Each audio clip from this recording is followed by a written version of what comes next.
I rise today to honor a gentleman, John Katz. John is a longtime public servant to the state of Alaska who is set to retire at year's end. John has served Alaska for more than 40 years, working for 8 different governors, Republican and Democrats, liberals and conservatives.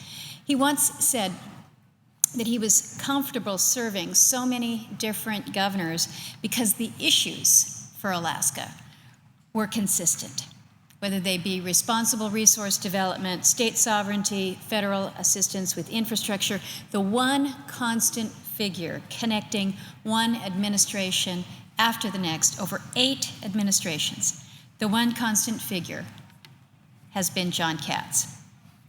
John started his career as a high school teacher and coach in Baltimore City Public Schools back in 1966, following his graduation from Johns Hopkins University. In 1969, he earned his law degree from the University of California at Berkeley, and then he moved to Alaska to work as a legislative and administrative assistant to Congressman Pollock, and then later for Senator Ted Stevens. John has truly played many crucial roles for the state of Alaska. He served for several years as the counsel to the Joint Federal-State Land Use Planning Commission for the state of Alaska. He served as special counsel to Governor Jay Hammond back in 1979, advocating the state's position on the Alaska National Interest Land Conservation Act, or NILCA, to Congress. 2 years after that, he was appointed Commissioner of Natural Resources by Governor Hammond. And then in 1983, John was sent by Governor Bill Sheffield to head Alaska's Washington, D.C. office, and he has served as the liaison between the state and the federal government for the past 28 years. Pretty remarkable record, if you would consider. Now, as Alaskans, we know how important his role has been in bridging the very considerable gap between our state and the federal government, a key role when more than 60% of Alaska's lands is controlled by the federal government. Now, you could refer to John as Alaska's 4th congressman. His 40-year tenure in the league of the late Senator Stevens and Representative Don Young. John's breadth of knowledge and understanding of Alaska's issues has guided him in his very unique role. Since entering public service, John has been involved in key issues such as the passage of the landmark Alaska Native Claims Settlement Act back in 1971, the legislation in 1976 which extended America's fisheries zones to 200 miles, which allowed for the Americanization of Alaska's fishing fleet. And there was also the passage back in 1980 of the Alaska National Interest Land Conservation Act, the nation's largest conservation lands measure. There was the Alaska Railroad Transfer Act back in 1983, the Tongass Timber Reform Act in 1990, and 30 other major pieces of legislation and hundreds of amendments that have greatly affected the lives of all Alaskans. Now, what is so remarkable about John is that there is no Alaskan public policy issue that he did not master.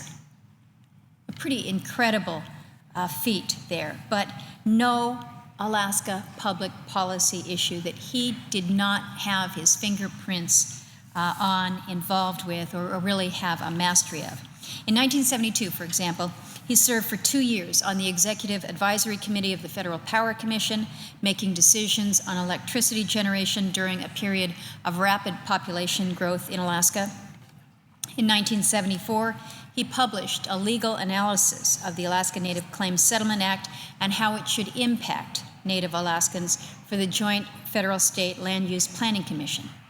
Then 5 years later, he served on the Hard Rock Minerals Commission of Alaska, helping to chart the course for the rebirth of our state's mineral industry. There is seemingly no Alaska issue that is too complex or daunting for John Katz. I first met John, it was probably somewhere in the early 80s. At the time, I was a staffer in the office of the Speaker of the Alaska House of Representatives in Juneau. And I was immediately taken by the kindness of this gentleman. extraordinarily polite to a very young staffer, but also his intellectual prowess that was shown, whether it was a casual conversation or whether it was a detailed policy analysis. Former Governor Tony Knowles called him, quote, one of the most remarkable public servants I've ever dealt with. Governor Hammond, during the lengthy debate over Anilka, called him truly indispensable. And Senator Stevens once said, and this is his quote, he is as near a genius as I've seen. I would clearly agree with that. Some of his coworkers have even jokingly called him their own human Google machine, noting that in many cases it was just more efficient, it was just easier to walk down the hall and ask John for legal and policy background, save them hours of research, and John just had it all there. Just instant recall and precise as it could possibly be. Throughout his career, John served effectively and quietly, always preferring to work in the background, never seeking that limelight. He always presented every side of the issue, never telling any of his superiors simply what they might have wanted to hear. He truly was the consummate professional, a man who never got a fact wrong in a briefing, in a discussion, or in a political strategy session. And that may have been at least one of the many reasons why he has been so honored during his career, receiving the Alaska Federation of Natives' highest honor, which is the Denali Award, winning Commonwealth North's 2008 Walter J. Hickel Award for Distinguished Public Policy Leadership, and receiving more resolutions, commendations, and praise than most in Alaska's history. John has built a reputation as an Alaskan institution, always loyally serving our beloved state. He has championed oil exploration in the Arctic National Wildlife Refuge, noting the potential benefits for not only Alaska's economy, but more important, for America's overall economic and national security. And while John has listed the failure so far to persuade Congress to open ANWR as perhaps one of his biggest disappointments, he has always stood by the factually solid arguments for opening ANWR, never letting his passionate advocacy of opening the coastal refuge get in the way of objectively presenting the arguments to members of Congress. I think it is important to note John's statement in his resignation letter to Governor Parnell.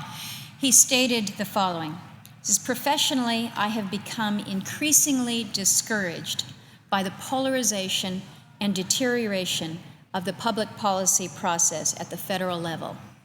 It's the worst I've seen during my 43-year career. That was a statement in John's resignation note.